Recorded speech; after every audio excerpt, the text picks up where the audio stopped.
Juanmi Aguilera, ¿cómo empezaste a escribir? Bueno, pues primero fui un gran lector, me encantaba la ciencia ficción, me encantaban las novelas y prácticamente durante toda mi infancia me la pasé leyendo, era el clásico crío que se iba a un rincón a leer.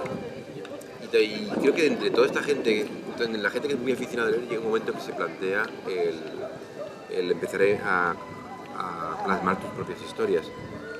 Yo he hablado con mucha gente sobre esto, porque me extraña que la gente muy lectora no tenga esa afición luego a escribir, ¿no? Y en mi caso, sí he escrito siempre, desde que era pequeñito, pero la primera oportunidad, mi primer relato publicado, lo mandé a la revista Nueva Dimensión, y justamente ahora estamos en la Semana Negra de Gijón, tenemos a Luis Vigil, que es uno de los directores de Nueva Dimensión. Ayer hicimos un homenaje, una mesa homenaje a él por lo que significó para muchos autores, como Rafael Marín, como Elia Barceló, Paco Taibo, que es el propio creador de la Semana Negra, y a muchos les dio la oportunidad esa revista de publicar por primera vez en sus páginas. Y no recuerdo cuando empecé a escribir, pero recuerdo cuando publiqué por primera vez y fue en Nueva Dimensión. O sea que la revista Nueva Dimensión era muy motivador. No, es que no había otra cosa, y aparte ahora mismo tenemos internet, tenemos Facebook, tenemos muchas formas de enlazarnos y de comunicarnos los aficionados. En ese momento teníamos Nueva Dimensión, y las páginas verdes de Nueva Dimensión al final contenían cartas de lectores, contenía una forma de relacionarte entre los aficionados. Y entonces también hacían una cosa que se llama primer vuelo. El primer vuelo de Nueva Dimensión era dar una oportunidad a un autor joven, un autor nuevo, y yo publiqué mi primer relato, se llamaba Sangrando Correctamente, como un primer vuelo de Nueva Dimensión. Y bueno, nada se puede comparar con la ilusión que te da el ver por primera vez lo que has escrito e impreso. Y en una revista que en ese momento era tan importante como era Nueva Dimensión. ¿Y qué te fascinaba más de esta revista? ¿Las historias o el setting? ¿De dónde lo espacial, lo fantástico de la ciencia ficción? ¿O qué? Eso lo tengo muy claro. Realmente no soy un fan de la ciencia ficción al estilo de... Me gusta el género como tal. Me gusta algo que es el sentido de la maravilla. Y es algo que está presente en toda la literatura, no importa que sea ciencia ficción, puede ser novela histórica, puede ser novela de aventuras. Es la excitación que sientes ante lo desconocido, ante un nuevo horizonte, ante algo exótico, a lo que no estás acostumbrado. Las novelas de viajes de la Edad Media contienen grandes dosis de sentido de la maravilla. La novela de Marco Polo, Pian de Carpine, todas las grandes novelas de viajes, de novelas se llaman novelas de maravillas, porque la gente buscaba leerlas y excitarse ante las maravillas. A mí eso sí me ha funcionado, y desde que era muy pequeño, cualquier relato, yo era un fan absoluto de Julio Verne. Toda mi familia tenía una lista de los libros que ya había leído de Julio Verne, y cuando llegaba un cumpleaños y tal, sabían que me podían regalar porque no lo tenía aún. Y después de Julio Verne empecé a meterme ya con la ciencia ficción, pero buscaba esa sensación. Y ahora me gusta la novela histórica, me gusta la novela de aventuras, no solo me gusta la ciencia ficción, pero me gustan las novelas que contienen ese descubrimiento, ese enfrentarse a lo diferente. Es para mí una de las cosas más motivadoras. Y con este tema podemos pasar a tu novela Rila, que dices que es una de tus favoritas que has escrito y que tiene justamente esto, ¿no? El encuentro de dos mundos. Sí, yo creo que es mi favorita porque creo que es exactamente la esencia. Y no es una novela de ciencia ficción al uso, porque sucede en el siglo XV y los protagonistas son moros de Granada, del Reino de Granada. Esto sucede unos años antes de la caída del Reino de Granada, que fue el último reino moro en España, y también unos años antes del descubrimiento de América. Durante un viaje a América y a México, por estos moros que buscan una salida a la situación que están en ese momento en el Reino de Granada. Y esta novela me sirvió para enfrentar culturas tan distintas y tan improbables que se hayan encontrado, como la cultura azteca o mexica y la cultura musulmana. Y lo hice a través de los ojos de un personaje que era una mente abierta. Era un sufí, que no es la imagen que vamos a tener ahora del musulmán integrista o fanático. Eran los sufís eran bastante parecidos a lo que podían ser los franciscanos ahora mismo dentro de nuestra cultura, gente con ganas de conocer el mundo, de aprender, muy espiritual. Y ese fue el camino, presentar esos dos mundos enfrentados y sobre todo las reacciones ante lo nuevo, de excitación, pero también de temor. Lo nuevo tiene esa doble reacción entre el ser humano. A uno se excita, a otro le repele lo diferente. Pero en cualquier caso, que era el tipo de novela perfecta para probar esa relación entre dos culturas tan distintas. Entre dos culturas y tantas cosas diferentes, pero también hay una gran parte de entendimiento, ¿no? en la claro. Novela de... La idea es esta, que rechazamos lo diferente porque no lo conocemos. Cuando lees las novelas de viajeros en la Edad Media, lees Marco Polo, Pian de Carpine, Rubruk, viajeros que viajaron a Asia, viajaron a China, te das cuenta que la peor mentalidad posible es la mentalidad encerrada que protege lo tuyo frente o sea, es el nacionalismo, por así decirlo. Es lo nuestro, es lo correcto y lo de fuera. Lo que hicieron estos viajes fue darle a la gente una perspectiva de que el mundo era más grande de lo que creían y que el ser humano era más complejo de lo que querían. Al principio puede haber rechazo entre estos dos seres humanos, pero finalmente el resultado final, creo que Europa se enriqueció con estos contactos en China y empezó a ver el mundo de otra forma. Y realmente en mi novela he intentado que el protagonista recorriera ese camino. El primer contacto ante lo extraño es una sensación horripilante, ¿no? Porque los musulmanes, por ejemplo, no pueden representar figuras humanas, se encuentran con una cultura con ídolos y que además... que no pueden representar a sus dioses en imagen, ¿no? No pueden representar al ser humano. Por eso han desarrollado muchísimo la escritura y la caligrafía. La caligrafía hacen dibujos auténticos los musulmanes y hay artes de crear dibujos con letras. Y también las decoraciones florales. Pero no tienen prohibido representar al ser humano. Y por supuesto, prohibidísimo representar a los dioses. Entonces, al llegar a este mundo con esculturas mayas y aztecas, el primer impacto, ya solo visual para ellos, es estar en un lugar muy pero es que los sacrificios humanos, sin embargo el protagonista poco a poco va entendiendo y aceptando ese mundo como una realidad diferente a la suya. Y ese proceso, ese camino que recorre el protagonista, es un viaje. Eso también me interesa mucho, el viaje en la distancia, en el espacio, el viaje geográfico, y también el viaje interior del protagonista desde su primera forma de ver todo esto hasta, si no abrazarlo, por lo menos llegar a comprenderlo y darse cuenta que el ser humano puede tener muchas facetas, puede tener muchas formas de entender la religiosidad. Sí, el encuentro de culturas ahora, ¿cómo ves las grandes capitales de Europa llenas de inmigrantes de todo el mundo, ¿no?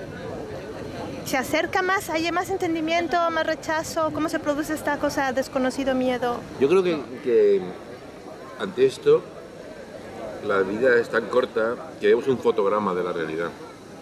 Yo creo que el resultado final es inevitable.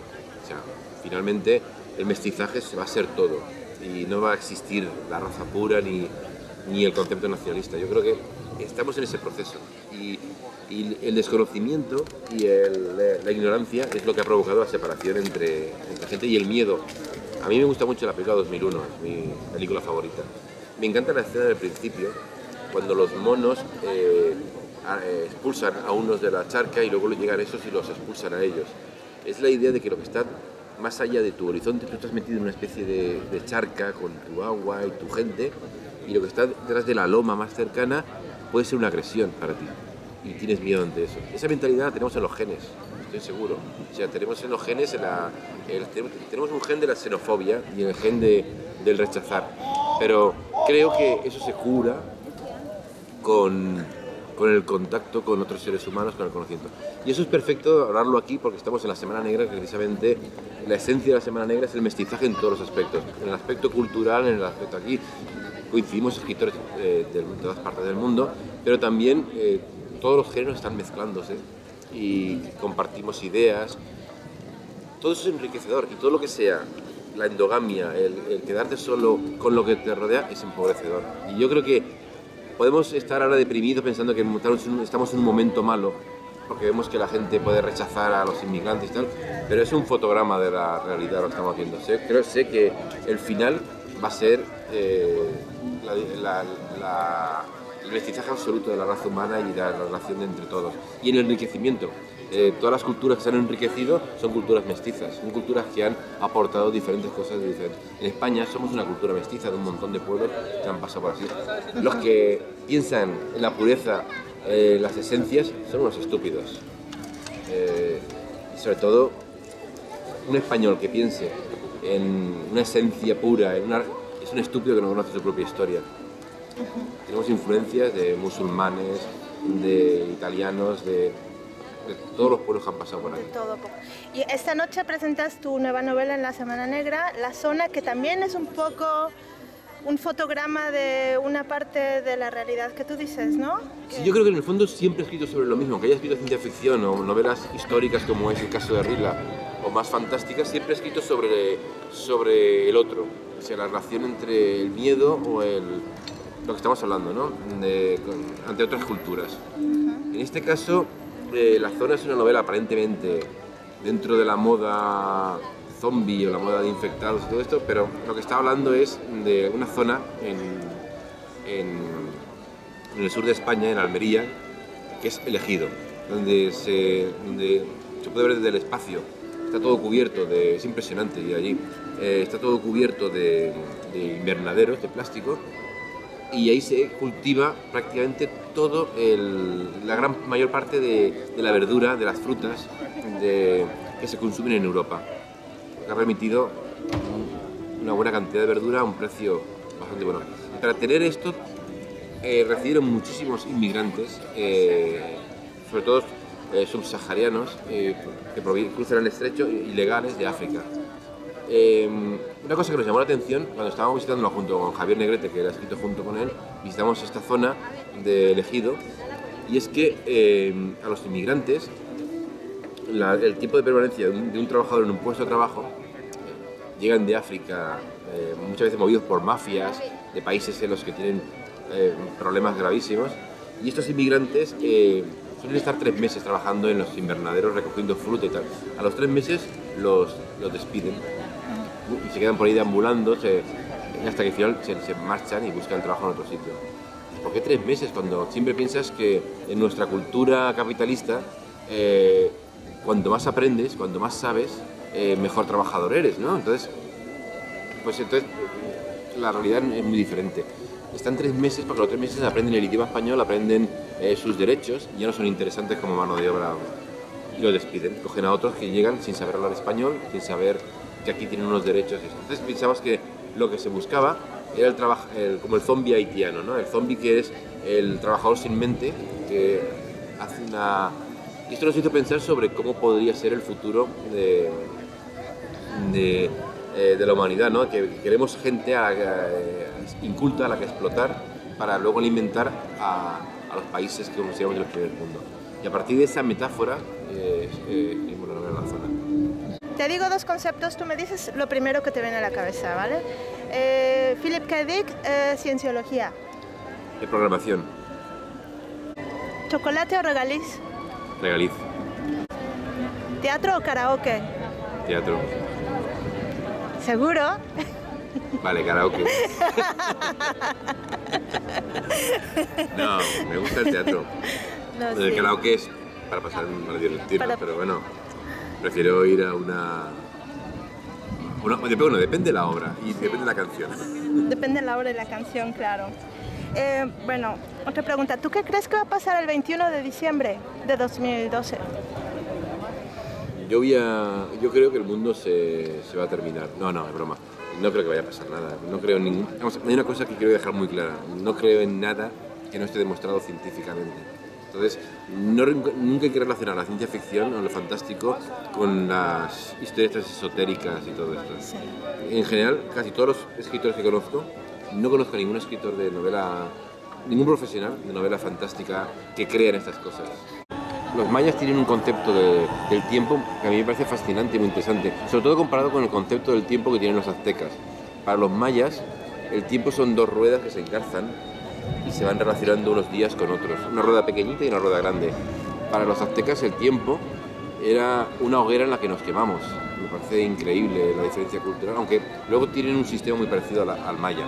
¿Por qué crees que el calendario de los mayas termina justamente en esta fecha?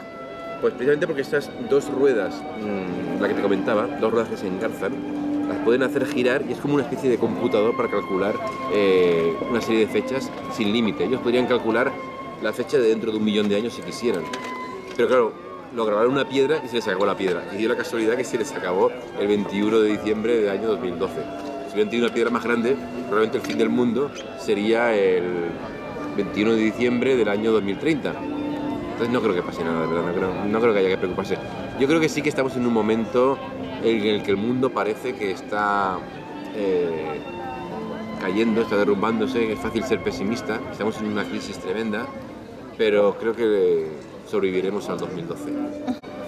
¿Cómo ves la Semana Negra como parte cultural importante de España y de la humanidad? Para mí la Semana Negra es lo más increíble como festival que puedes. Es difícil de explicar, hay que venir aquí a Gijón y vivirla. Muchos escritores el primer año que vienen están tan fascinados por lo que es esto que dicen, yo lo había leído pero no me lo podía bajar. O sea, realmente cualquier cosa que diga no va a transmitir lo que es estar en Gijón en estas fechas y durante la Semana Negra. Es como vivir una especie de país maravilloso donde en todo momento puedes hablar con gente interesante, puedes comer comida deliciosa, puedes escuchar charlas maravillosas y estás disfrutando de una ciudad que es una preciosidad. Es una ciudad además que es redonda, te apetece dar paseos, te apetece tomar algo, te encuentras con gente continuamente y empiezas a charlar con ellos y se produce este mestizaje del que hablaba antes, donde nos relacionamos diferentes culturas, diferentes formas de ver la literatura y salimos siempre enriquecidos de aquí. Siempre que vuelvo de la Semana Negra me apetece escribir. Hay muchos libros que se han gestado en la Semana Negra. Yo he estado en muchos festivales en Europa, en España, y son festivales muy interesantes, pero la vitalidad que puedes encontrar aquí no lo he encontrado en ningún sitio. Es algo maravilloso y que invito a todo el mundo, si tiene la oportunidad, a pasarse por Gijón y disfrutar de una Semana Negra. Bueno, muy bien.